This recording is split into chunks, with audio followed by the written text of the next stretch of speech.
طالب العلم خذ من نظمي الدرر واسمع لنصحي وانقل عني الخبر ما دمت تطلب هذا العلم مجتهدا فاخشع ولا تك كالغاوين مفتخرا. بسم الله الرحمن الرحيم الحمد لله والصلاة والسلام على رسول الله. Vazhdim të nderuar, jemi tek libri Ibn Qayyimit, mjekësia e pejgamberit Muhammed sallallahu alaihi wasallam. Në dersin e kaluar kemi folur për rukjet. Ders interesant kjo, disa gjëra që si kemi nia, po. Sonte jemi tek kërpudhat. Tek kërpudhat e ka përmend Ibn Qayyimi. Në dy sahihe gjendet hadithi pejgamberit alayhis salam ku thot, është një lloj menna kurse lëngu i saj është ilaç për syt. Lëngu i saj është ilaç për syt. Rritet nën tokë në gjendje të egër. Se rritet e fshehur nën tokë dhe nuk ka gjethe apo kërcell.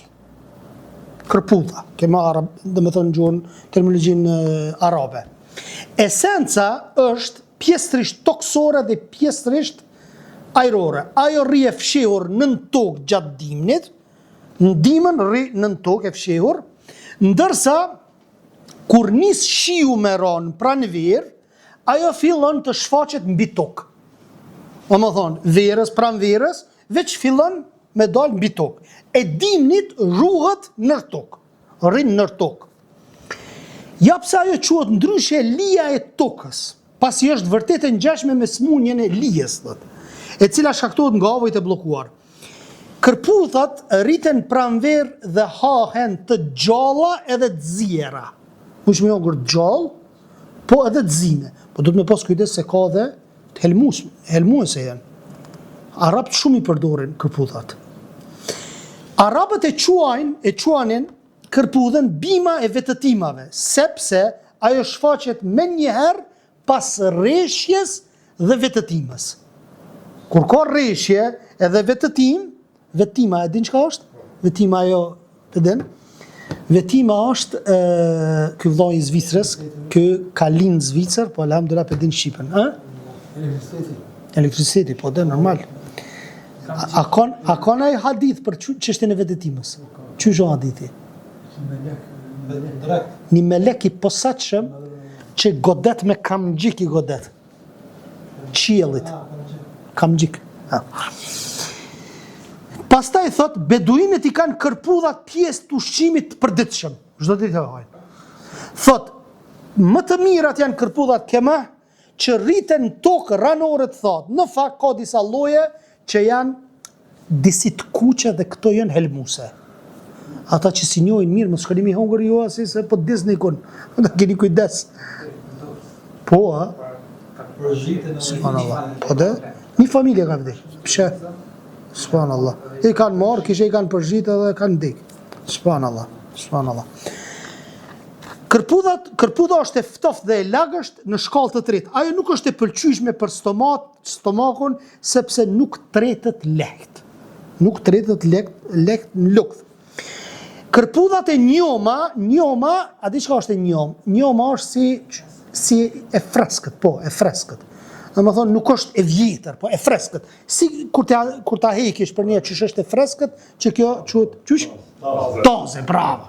Që kjo është fjala tamam. Kërpudhat e njoma janë më pak të dëmshme se sa ato të thatat, kur bëhen thata. Për këtë arsye kush dëshiron të haj kërpudhat duhet t'i gropos së pari në një vend me balta, dheu që është, me gropos me lon një herë, t'i zije i nuj dhe pastaj t'u hedh krip, thot. Ti qëtë kryp, me nder, vaj dhe në fund i rëza. Veprot kështu sepse këpurdhat kanë esencë të rënd toksore. Disa nga doktorët më të shquar janë të mendimit që lëngu i saj, lëngu i këpurdhës, i forcon shikimin. E forcon shikimin lëngu i këpurdhës.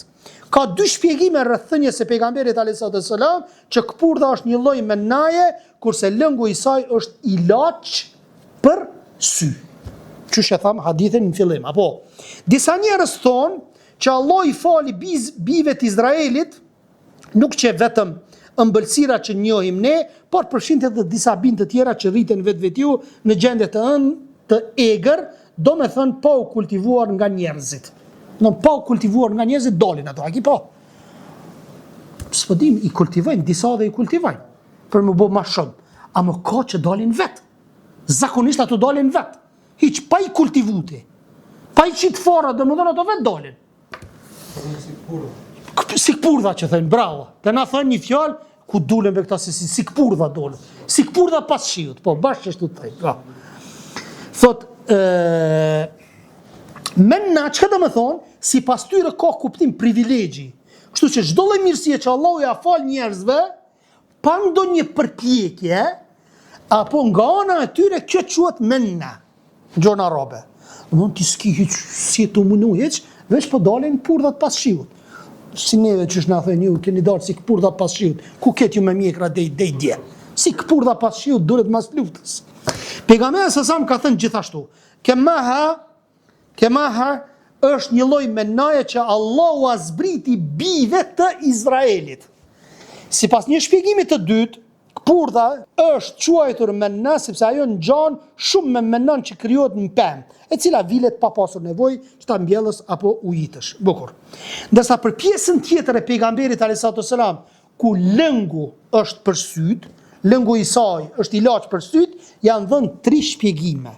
Shpjegimi i parë është përbërës i ilaçeve për smundjet e syrit, jo që përdoret vetëm ajo.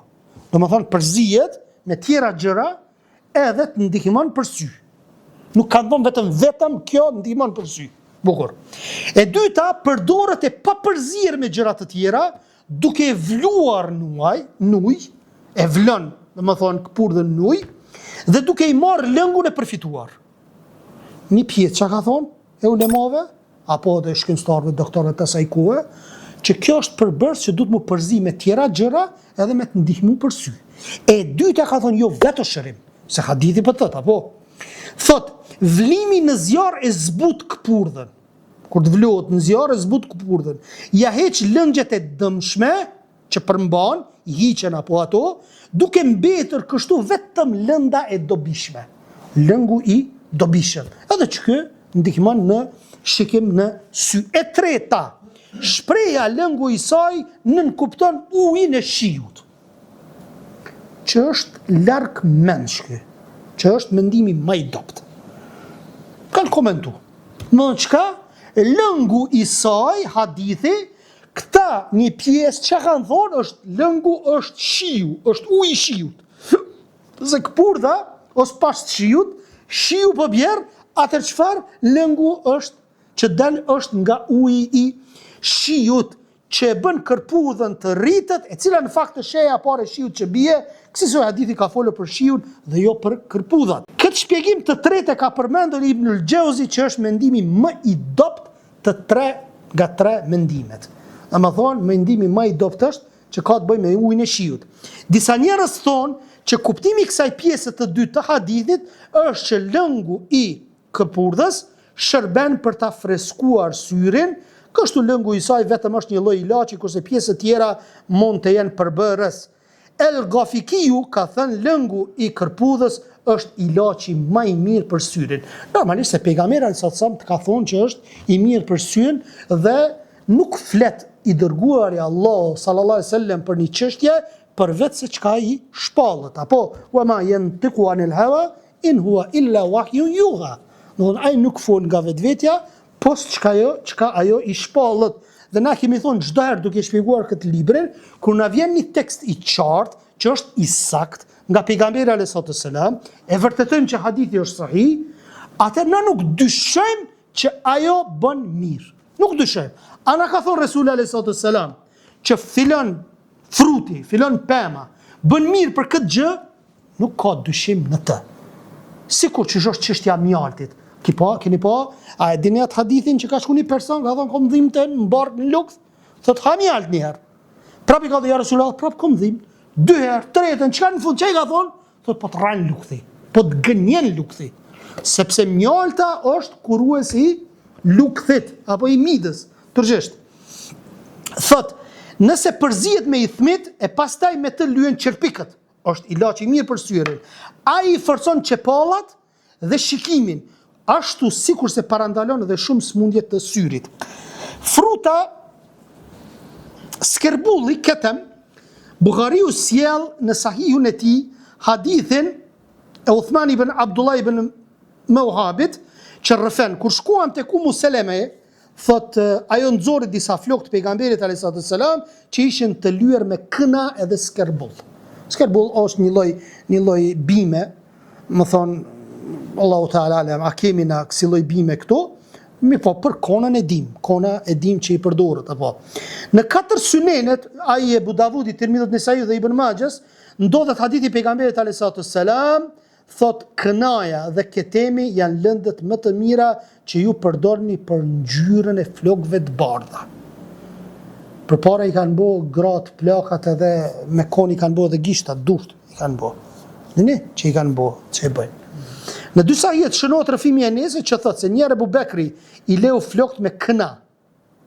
Dhe thot kurse Abu Davudi sjell një hadith nga Enesi, prej Enesit që thot, një burr që kishte lyer flokët me këna, kaloi pranë pejgamberit alayhis salam, i cili tha sa e mirë është kjo këna.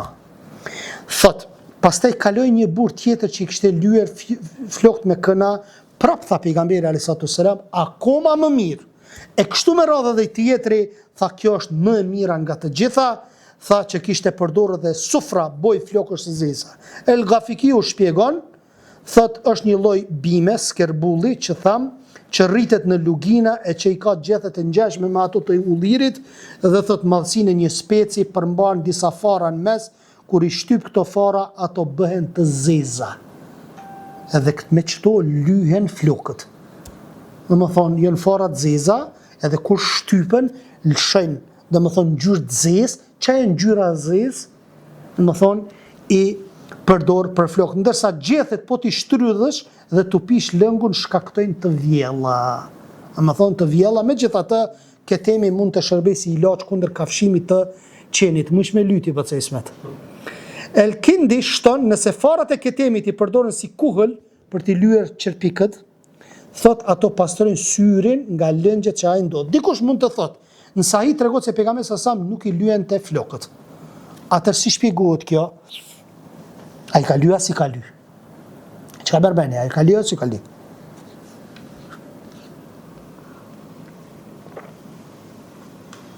Po të ngojmë ty thuj. Ne përgjigjemi duke thënë se Imam Ahmedi ka sjell dëshmi nga sahabët, tjerë që pejgamberi alayhis salam i ka lyer flokët. I ka lyer flokët pejgamberi alayhis salam. Ne përgjigjemi po ashtu me një hadith në Sahihun e Muslimit ku ndalohet lyrja me të zezë flokëve. Ka ndalu pejgamberi sallallahu alajhi wasallam, pe dini rastin e babait të Abu Bekrit.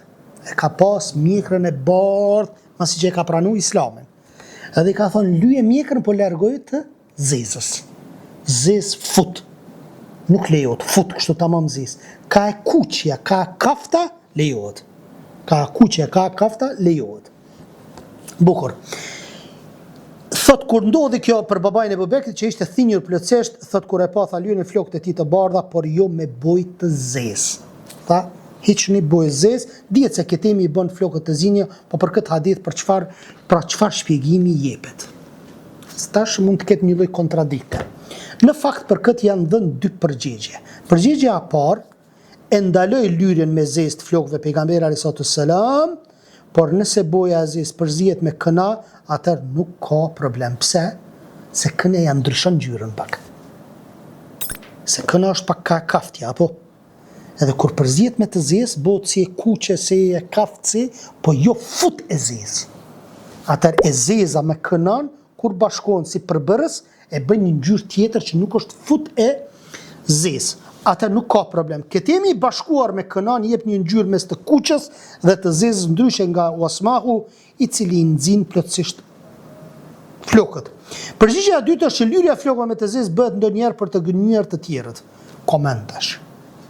Pse ka ndaluar pejgamberi sallallahu ngjyrën e zezë? Disa për ulemave kanë thonë që ti jetu i rrejt njerëzit që e ki bo me të zezë. Po dush më boj i ri pa u kon i ri. Kuptani? Në se te edhe një me o subhanallah, me bu që tash me bu me ljuni që tash këtë zi, po një minus 20 vjetë më japin. Më japin një 30 vjetë, më thaj Niki. Ç'është është? Ç'është vëllu? Jo s'pja bëj qefin vetit. Për shembull, një grua vjetër në mosh e thinjur i bën flokët e zinjë për të gënyer burrin ose të tjerët, ose një burr plak i lyen flokët për të gënyer një grua.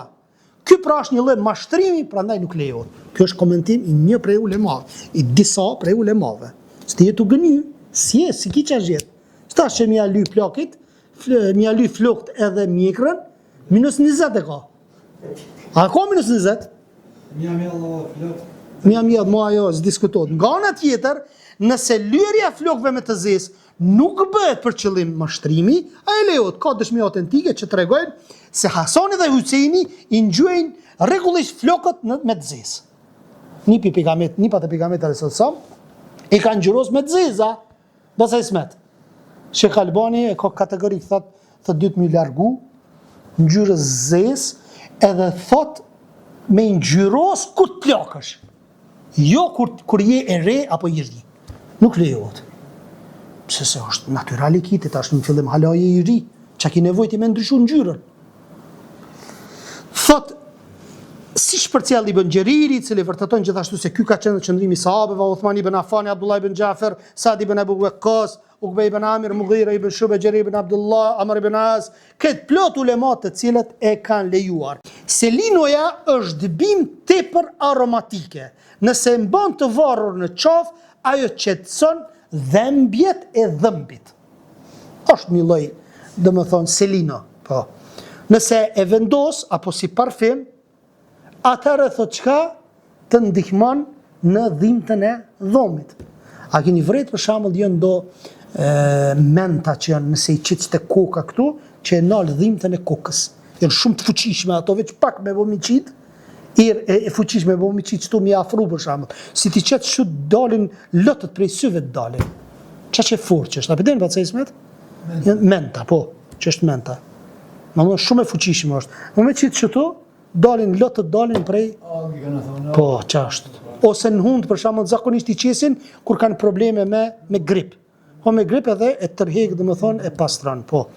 E thot, kjo selino, që është bim tepër aromatike, me bo me qitë, thot, me varë në qafë, nga jo era e fuqishme, dhe më thonë, e hek dhimbjen e dhomit. Dhimbjen e dhomit. Thot, selinoja është e nxehtë dhe e thatë, ajo hap bllokimet që krijon në mëlçi, dhe shpret që gjethet e njoma të selinos janë të mira për stomakun edhe për mëlçin. Dhe thot të ftoft ato shtojnë urinimin, rrjedhjen e menstruacionit dhe shkrin gurët, në fakt farat e saj janë efikase në këtë drejtim. Selinoja nxit prodhimin e spermës dhe qetëson vështirësinë e frymarrje. Razi ka thënë, kush ka frikë se mund të thumbohet nga ndonjë akrep, duhet ta shmang ngrënien e saj. Nëse tutët që ka akrepa, duhet mos me hongër këto, dhe preshi për fund, ka dy lloj preshi, nebetian dhe sirian. Njerëzit hanë preshi nebetian, që është një lloj perimeje, preshi, a dini çka është presh? Puri. Kurse preshi sirian, puri. A dini çka është puri? Ç'është mi të kallëzu tash po. Pite me puri. Presh, po. Përdin ajo që janë... Kep treja, që është si kep treja, bravo, qëtë. E presh e thënë. Thot, preshi është i nxehtë dhe i thotë, a i shkakton dhimbje koke. Por nëse e zien dhe e ha, ose e pi lëngun, a i ndihmon kundër gjakderdhjeve, kundër hemorragjive të ftofta. Po të lyesh dhëmbin e prishur, po ta lyesh me farat e shtypurat të tij, të cilat janë përzier me pak katran, ato e pastrojnë dhëmbin edhe qetësojnë dhimbjen. S'kan pas ilaçe tjera, o vllokta. Normalisht të senet i kanë bu. Këtë bio i kanë bu. Dhe s'ka pas efekte anësore. Na që tash e pim një hap për dhimbje të kokës, shpesh pim, kur na dhem koka, për 20 minuta ta nën kryt, apo?